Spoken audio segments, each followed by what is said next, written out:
এটা হচ্ছে আমার নতুন বাসা। ১ তারিখে বাসা চেঞ্জ করছি, নতুন বাসায় উঠছি। আসসালামু আলাইকুম, সবাই কেমন আছেন? আশা করি ভালো আছেন। আলহামদুলিল্লাহ আমিও ভালো আছি। তো কিছুদিন যাবত অনেক অসুস্থ ছিলাম, এখনো পুরোপুরি সুস্থ হই নাই। এর মধ্যে বাসা চেঞ্জ করলাম। আর এটা হচ্ছে আমার নতুন বাসা, ছোট একটা রুমের ভিতরে সবকিছু সেপারেট। এটা আমার ছেলে ঘুমাইতেছে, পায়ের উপর পা তুলে দিয়ে ঘুমাইতেছে। এইভাবে কেউ ঘুমাইতে পারে কিনা জানি না, তবে সে ঘুমায় এক পায়ের উপর এক পা তুলে দিয়া। কিভাবে যে রাখে ওই পা বুঝতে পারি না, পাটা পরেও না কখনো।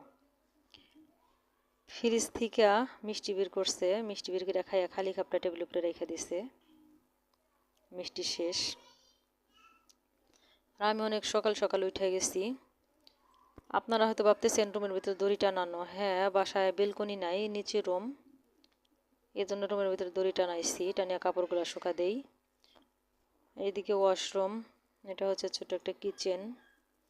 তারপরেও শান্তি আলহামদুলিল্লাহ। হ্যাঁ, ভিতরে সব কিছু, কারোর সাথে কোনো শেয়ারিংয়ে না। শেয়ারে থাকলে তো দেখা যায় যে এই গ্যাঞ্জাম সেই গ্যাঞ্জাম, যতই ভালোভাবে আপনি চলেন না কেন তারপরও গ্যাঞ্জাম হয়। এই জন্য আমি সব কিছু সেপারেট নিয়ে নিছি। দেখেন পায়ের উপরে পা তোলা, দেখছেন? বললাম না পাটা পরে না, কিভাবে যেভাবে পা রাখে পাটা একটু পরে না, মনে হচ্ছে ট্রেনিং প্রাপ্ত। আমি যে ভিডিও করতেছি ও কিন্তু জানে না, ও ঘুমে আছে এখনো। আর ও ভিডিওর সামনে আসে না, কখনোই আসতে চায় না। আর ও ভিডিওর সামনে আনলে ও দৌড় দিয়ে চলে যায় কিংবা লুকায়, খুব কম আসে ভিডিওর সামনে।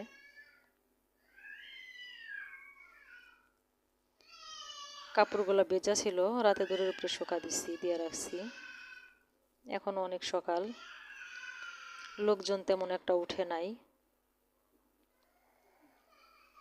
ময়লা জমা হয়ে আছে, কালকের ময়লাগুলো ফালানো হয় নাই, ময়লাগুলো ফালাইতে যাব।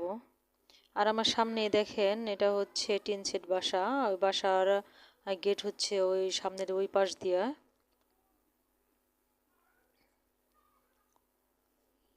আমাদের বাসাটাও নিচে, নিচে রুম নিচ্ছি আপাতত, নিচেই উঠছি।